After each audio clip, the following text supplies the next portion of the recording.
हंगामा हुआ है। कांग्रेस के संयुक्त महामंत्री और सचिवों की बैठक में हंगामा।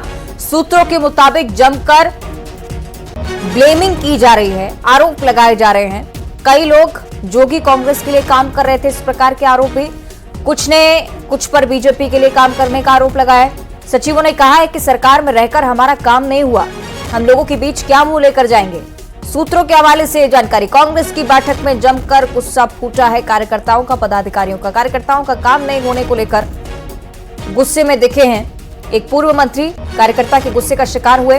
पदाधिकारियों ने कहा कि हमारी ही सरकार में हमारा काम नहीं हो पाया, तो आखिर किस मुंह से जनता के बीच पहुंचेंगे।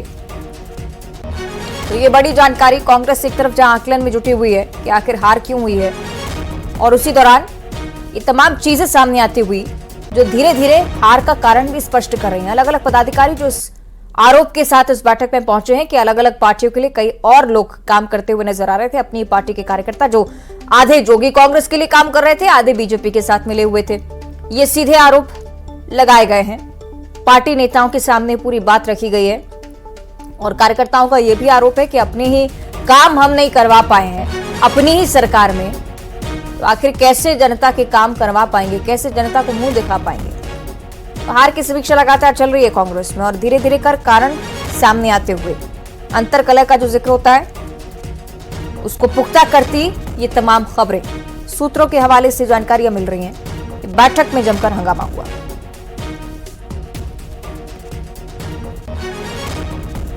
चलिए सीधे आपको चलेंगे लेकर ममता लांजेवार के पास। ममता, बहुत लंबे समय से कहा जा रहा था कि इस प्रकार की नाराजगी कांग्रेस पार्टी में है, लेकिन दूर नहीं किया जा रहा। अब धीरे धीरे कर रह रहकर सामने आती हुई।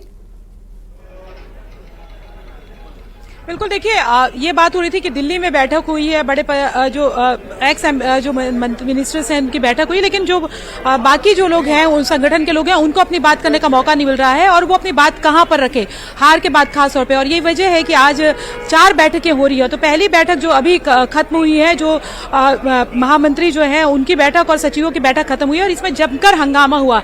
इतना हंगामा हुआ कि एक पूर्व मंत्री जो है उनको नाराजगी का भी सामना करना पड़ा। और दूसरी तरफ अगर हम बात करें तो बात जो कार्यकर्ता है, पदाधिकारी, वो ये कह रहे हैं कि बात सिर्फ विधानसभा चुनाव की हार की नहीं, आने वाले समय में लोकसभा चुनाव भी है। और हमने 15 सालों तक के जब कांग्रेस पार्टी विपक्ष में थी तो हमने लाठी डंडे खाए, आंदोलन किया, लोगों के बीच में हम गए ये कहते हुए कि हम आपके जो काम अटके हुए वो काम करेंगे, लेकिन वो काम हमारी सरकार में नहीं हुए। और अब हम लोकसभा चुनाव के पहले क्या करके लोगों के बीच में जाएं। और जो करारी हार हुई है वो हार ये बताती है कि लोग किस तरीके से नाराज थे।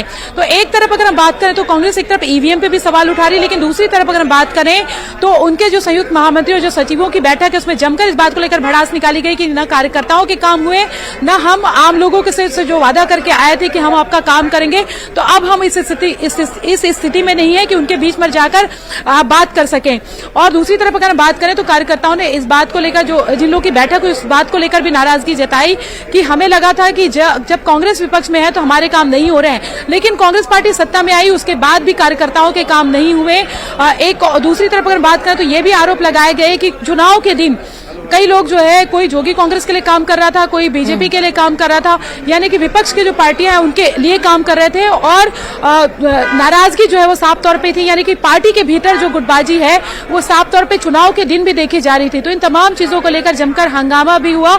और अब अगर हम बात करें तो हालांकि दीपक बैज जो है उनको भी एक जो पदाधिकारी है उन्होंने कहा कि आपसे हम क्या कहें, आप तो 4 महीने पहले आए हैं, लेकिन उसके पहले जो था सत्ता और संगठन के बीच में लगातार खींचतान चल रही थी। आपके पहले जो अध्यक्ष थे उनके और सत्ता के बीच में लगातार खींचतान चल रही थी और उसमें भी सामंजस्य नहीं हो रहा था, जिसकी वजह से कार्यकर्ताओं को जिसका सीधे तौर पे नुकसान उठाना पड़ रहा था। लूपहोल्स है ये कह सकते हैं सीधे तौर पर इस बात के संकेत कि प्रमुख तौर से जो नेता है, कार्यकर्ता है, वो पार्टी फोरम पर अपनी बात नहीं रख सकते हैं। जो जितने पदाधिकारी जो अब इस चीज को लेकर पहुंचे हैं, लगता है कि कांग्रेस की तरफ से पहले सुनवाई हुई ही नहीं इस चीज को लेकर।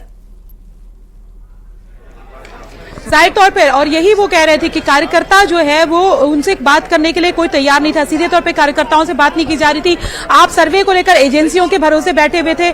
जिस तरीके से पिछले चुनाव में कांग्रेस जो है बूथ लेवल तक के कार्यकर्ताओं से जुड़ी हुई थी, कहीं ना कहीं कार्यकर्ताओं को एक तरफ कर दिया गया था।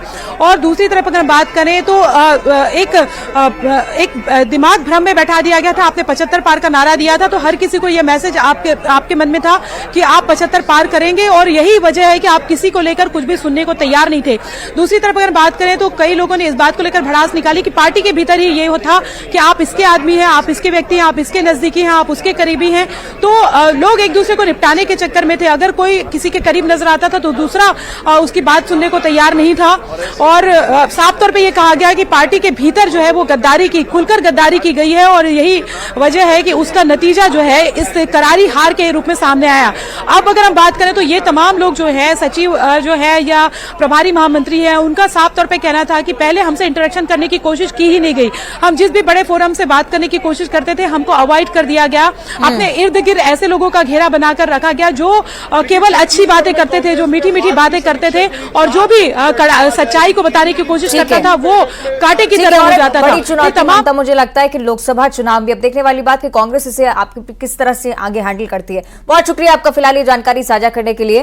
तो आप देख रहे हैं लगातार हलचल की स्थिति, क्योंकि पार्टी में अब हार की समीक्षा होने लगी है, परिवर्तन की बहुत ज्यादा जरूरत। चलिए अब रुक करेंगे सुपरफास्ट 100 का।